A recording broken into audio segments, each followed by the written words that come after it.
40 students take part in 3 activities: art, dancing and gardening. अच्छा, total 40 students हैं और उनको हमें इन 8 रीजन्स में डिवाइड करना है. 5 students do not take part in any of the activities.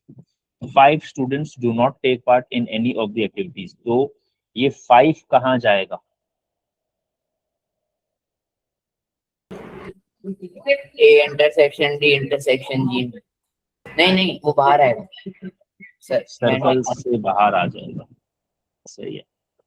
तो 5 स्टूडेंट्स तो ऐसे हैं जो किसी भी एक्टिविटी में पार्टिसिपेट नहीं कर रहे. ठीक है, तो उनको तो मैंने सर्कल से बाहर रख दिया. 12 डू आर्ट ओनली. 12 स्टूडेंट्स सिर्फ आर्ट करते हैं. ये किस चीज की वैल्यू है? एक ओनली ए. आर्ट ओनली, तो ओनली ए. अगर ए की वैल्यू है तो फिर तो इसके 4 हिस्से होना करना पड़ेंगे. सही है. आर्ट ओनली मतलब only A. 5 do dancing and gardening but not art. 4 बच्चे हैं जो डांसिंग और गार्डनिंग कर रहे हैं बट आर्ट्स नहीं कर रहे. तो 4 बच्चे आ गए यहाँ पर. G without A. 1 student does all 3 activities. एक बच्चा है जो सारे के सारे काम करता है, वो यहाँ पर आ गया. बिल्कुल मिडिल. तो ये पहला पार्ट तो हमने कर दिया, हमने वेन डायग्राम कंप्लीट कर दी. अब उसके बाद क्या है, 2 मार्क का क्यों? ये वाला दो, क्योंकि 4 वैल्यूज हैं. दो अगर जो है वो दो वैल्यू का 1 नंबर. वैसे तो मतलब 3 मार्क का होता है. वो डिपेंड करता है किस तरह की वेन डायग्राम है, कितनी कंप्लीट है कितनी नहीं कंप्लीट है. यहाँ पर तो आपने कुछ भी नहीं करना, कोई चीज कैलकुलेट नहीं करनी ना. बिना कोई चीज कैलकुलेट के सब कुछ प्लेस किया डायरेक्टली. सही से. ठीक है, अगर कोई और एडिशनल वर्किंग इन्वॉल्व होती, कोई और ज्यादा कैलकुलेशन इन्वॉल्व होती तो शायद नंबर ऑफ मार्क्स ज्यादा होते. ठीक. सही है. अच्छा, अब उसके बाद कह रहे हैं on the Venn diagram the ratio x is to y is to z is equal to 1 is to 2 is to 3. अच्छा, आप क्या कह रहे हैं कि वेन डायग्राम में जो ये x, y और z है, ये तीनों का ratio 1 is to 2 is to 3 है. Find the value of each of x, y and z.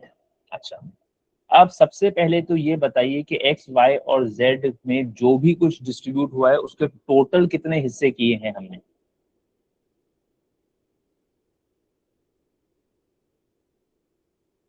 एक हिस्सा हमने x को दिया है, 2 हिस्से y को दिए हैं, 3 हिस्से z को दिए. सही है ना. तो x को आपने कितने हिस्से दिए हैं? 2 दिए हैं x को. एक दिया एक.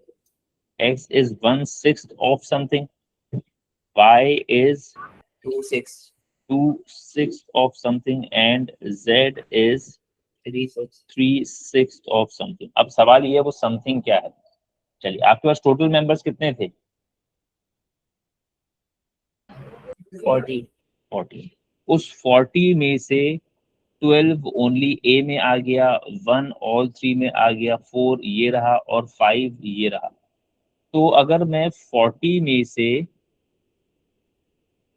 12, 1, 4 और 5 इन सबको माइनस कर दूं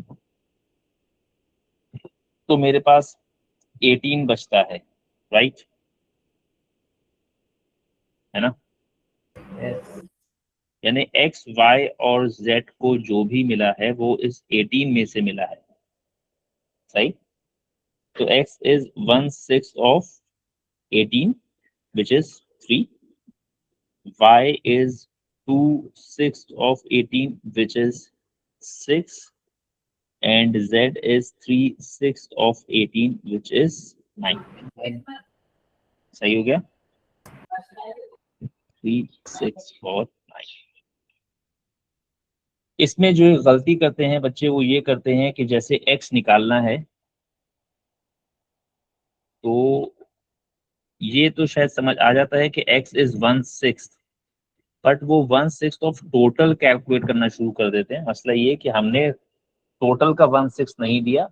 टोटल में से 12, 1, 4 और 5 डिस्ट्रीब्यूट करने के बाद जो कुछ बचा है वो x, y और z में डिस्ट्रीब्यूट होना है. ठीक है.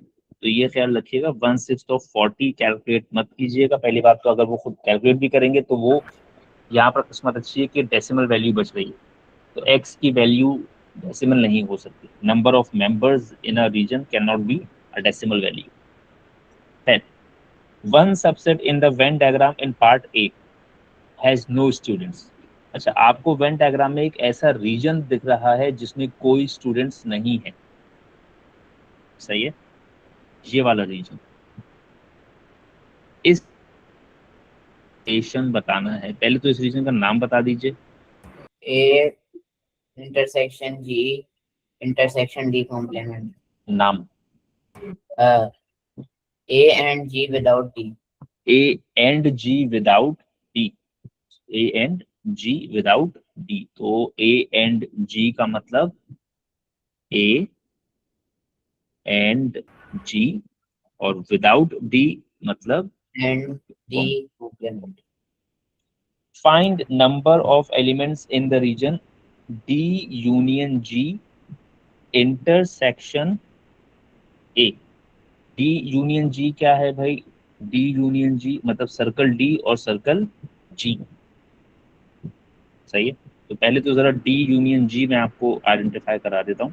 व्हेन आई से D यूनियन G, तो D यूनियन G का मतलब हो जाता है ये पार्ट, ये पार्ट, ये पार्ट, ये और ये सारा सर्कल डी और सर्कल जी का कॉम्बिनेशन हो गया, सही।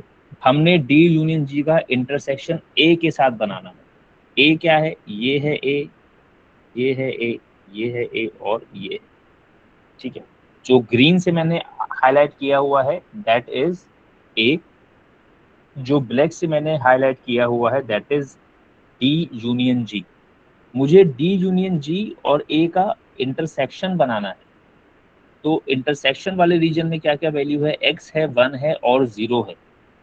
क्या आपको x की वैल्यू पता है?